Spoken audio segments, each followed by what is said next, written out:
All right, look, let's get to it, guys. There's so much from the Phils over the weekend. I mean, there really is. So first off, good job, right? They win 2-3, and they keep rocking and rolling. Braves at one point had it down to 6. It's back to 7, and that's where we are right now. There's so many different things from the weekend, from Taijuan to Cole to Cristopher Sanchez with the contract. Castellanos is hitting.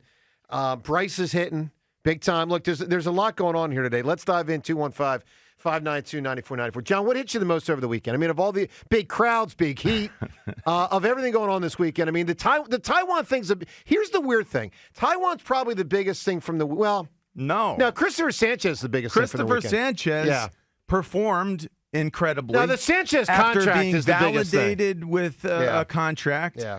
I was so shocked. I mean, I know that, I'm not an expert on the ins and outs of the contractual workings of baseball, but that was unusual that it would work the way that it did, that Cristopher Sanchez and his representation would come to the Phillies the way that they did, and ask for, attention to his contract. Here's the deal. I was surprised when I saw the news, but I was pleased when I saw the news. It was the kind of contract, I almost coughed there. It was the kind of contract that I just don't feel it comes along all that often where it doesn't. The fourth I never starter saw anything like this. Gets a long-term deal, and we also thought last year, I really got a cough. Seltzer, get me water. I need someone to get me water.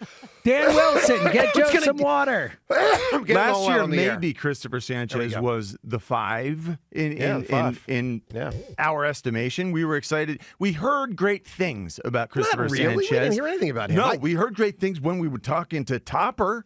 He would say glowing things about Cristopher Sanchez. We hadn't really seen things that lined up with that yet, but we were sort of like, well, I guess we'll trust Topper. He seems very, positive about this kid. I thought Sanchez was passing through. And now he is a staple of this rotation. I mean, first off, he's in the top 3 of ERA in Major League of the National League, which is incredible. He goes out there on Sunday. And he dealt. He totally did. It was an unbelievable performance. To a new audience, too, with the whole, whatever that was, the unpluggedness of it, the Roku. That's different audience, different experts watching him, preparing to do that game. They were so impressed with, it was great. New eyes, new national eyes saw him and said, this guy's legit. So what does this mean for the minor leaguers? Like, we've been hearing about all these arms the Phils have, and I didn't expect them to lock in a rotation spot with Sanchez, but I don't think it's a bad move. I think it was a no-brainer for the Phils. What does it mean for all the other guys? I mean, great deal in terms of the potential upside on it. I mean, it is. We keep seeing the Braves sign these long-term deals for guys and be like, how did they do it? This is one of those deals. If Sanchez is anything close to what he's been so far this year, it's a great contract for the future. To your point, it's really interesting because Ranger, a free agent after next season. Right. You assume that they're working on a deal with him. Obviously, you want to keep him here, try and get him before he hits the market. In that case, you're going to have, 4 of your guys locked up for at least the next 4 or 5 years. So, assuming guys stay healthy and all that. So, it really opens them up from an organizational perspective to have a little bit more freedom to trade away those young starter prospects if they want to. I mean, I certainly hope they take care of the Ranger thing. I mean, I would think they will. I mean, it's incredible in the last 12 months and probably only the last 6 or 7 months, they have now locked up long-term Nola, Wheeler, and Cristopher Sanchez. I mean, I don't know if I remember a time in my life. I mean, even when the 4 aces were the 4 aces in 2011, I don't think Roy Oswalt was here on a long-term deal. I mean, I'm almost certain he wasn't. So it's pretty incredible to have 3 guys locked up.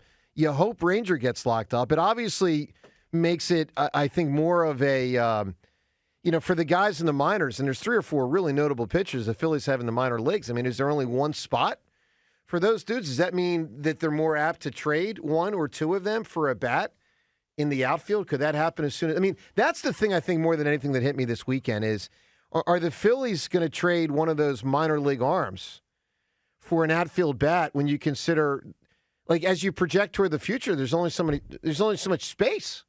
I mean, we've all played musical chairs. Now, typically you're 7 years old, but, I mean, I think even the village idiot can connect the dots.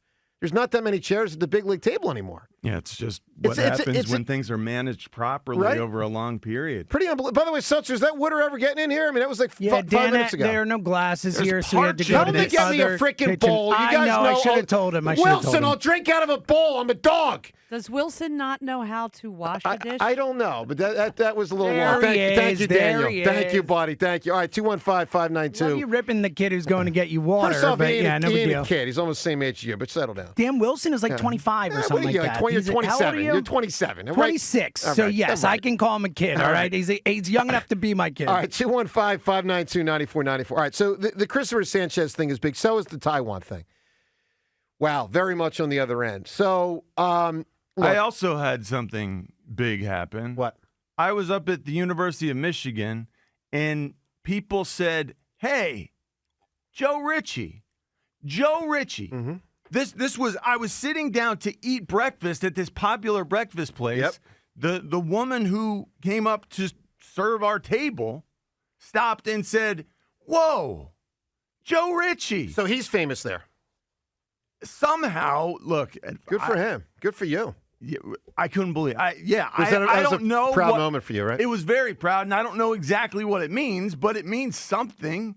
It means something that multiple times there were people who said very nice things to me about the way Joe is doing up at school. Good. And we got a chance to see the way things are operating up there, and it really is cool that he's settled in the way he is.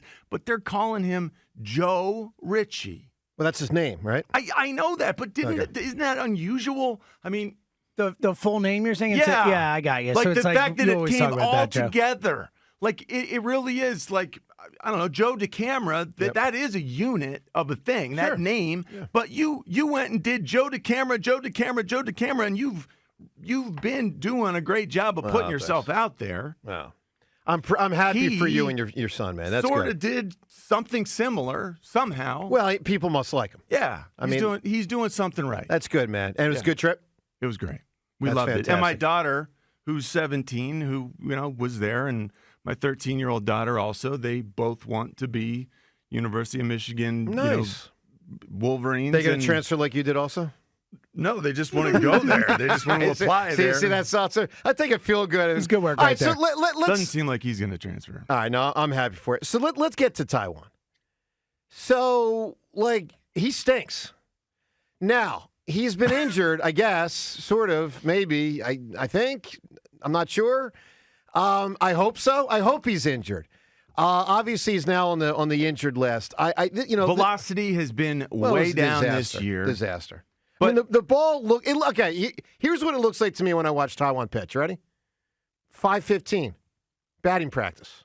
Well, that's the old 5:15 when they used to play games earlier. 4:45. It looks like batting practice. It does look. It looks like batting practice. It feels there's like a lackadaisical component to it all the time, and it's just it's just the way he moves and is. He's very, I don't know, calm, and then that rubs me the wrong way when he's not visibly upset that he's not got velocity or something. Like I want to see more anger or spite or just like vim and vigor when he throws that. But John, thing. he might not have it. I don't think he does. I mean, when he's throwing 90, I think he's trying to throw 95. I know. That's the problem. Therein lies the problem. But lo and behold, we got Spencer Turnbull. I know. So it's like the problem is not a problem when you look at it in that way. Well, here's the irony. As long as his feelings don't become a big issue here. I would still welcome him back to the rotation when he's healthy one more time this year. Because for what reason? For the same reason I welcomed him back a month and a half ago, to give it a shot. I mean, I still got a 7-game lead. Look, we'll see where it is when he's back and healthy, whether that's in 3 weeks or a month and a half. I mean, would I do it on September 20th? Probably not. But would I do it if he's able to? I mean, so look, it's like an innings eating. Almost. It's June 24th. If he's able to come back, I'll just make up July 10th, a week after the 4th of July. Yeah, we got Spencer Turnbull too, and I know I believe Spencer Turnbull can do a better job in that same spot. So let's let him have that opportunity. So what do you do with Taijuan? I don't know. I mean, what do you do? I don't know. Because there's no way other teams look at what he's done and say, I want to pay his salary. Well, of course not. That's the problem. Look, we can't unload him. Here are your options with Taijuan Walker if he's not in your rotation. You can put him in the bullpen. He'll probably stink. You can cut him. They're not going to do that with 2.5 years left on his deal. You can try to trade him. The only way you can trade him is to eat a tremendous, tremendous, tremendous portion of the contract. It doesn't seem plausible. I mean, this to me feels like the kind of thing where maybe they move off him after this year. Maybe they move off of him halfway through next year when it's a little bit more palatable to eat, $30 million instead of $50 million or whatever. I just think at this point, I would still. Now, listen, maybe at 215-592-9494, maybe you disagree with me. And I get it. I get John's point. And anyone that comes to the table and says, I just don't want to see that guy pitch anymore. I don't believe in him. I don't think he can be any good. You might be right. You might be. But, I mean, maybe the dude has been injured. And maybe if they can get that solved, they can get him back to being, a fourth starter, a fifth starter. I mean, what he's been lately has been a 10th starter. I mean, what he did on Friday night was batting practice. I mean, Cole Hamels is like 50 years old. I think he could have done – he's not 50, but he's like 40. I think he could have done better. That was a disaster. Exactly. So it feels like this team deserves an arm out there like Spencer Turnbull that I think will do a better job on behalf of the team as our fifth starter. But you do have that 7-game lead still. See, that's always been part of my point, that you have this lead that gives you – I don't know. I think it gives you some leeway on how you address it. Look, we'll take your calls on all of it. There's so much else from the weekend. Castellanos is hitting. I mean, there was just a lot that went down. It was obviously a quality weekend by the Phillies. Now, Friday night, not as much. But Saturday and Sunday, some really impressive wins. 215-592-9494. Some exceptional starts. I need to forgive Nick Castellanos or something. For what? Just for swinging low and away as much as he did once upon a time. Like, I still have so much angst. And it's like I don't believe when he does amazing things. His bat, it really does lift us at times. Like, it does. Like last season. I know. Remember, there were cold eras, little mini pockets of that season where Nick Castellanos was everything that we had, keeping the offense alive. Well, we'll see if people believe in Castellanos now. I mean, now he's doing things when others don't. He can hit. He had a good weekend. He really had a good weekend. But then he can also swing and frustrate the heck out of me, and he drives me nuts. I know. Look, all of it on the table. The whole Phillies thing on the table. 215-592-9494. We'll get into the Eagles and the 76ers. They're getting really close to July 1st with free agency. It's all here today. Joe DeCamera, and yes, Richie is back with us on 94 WIP.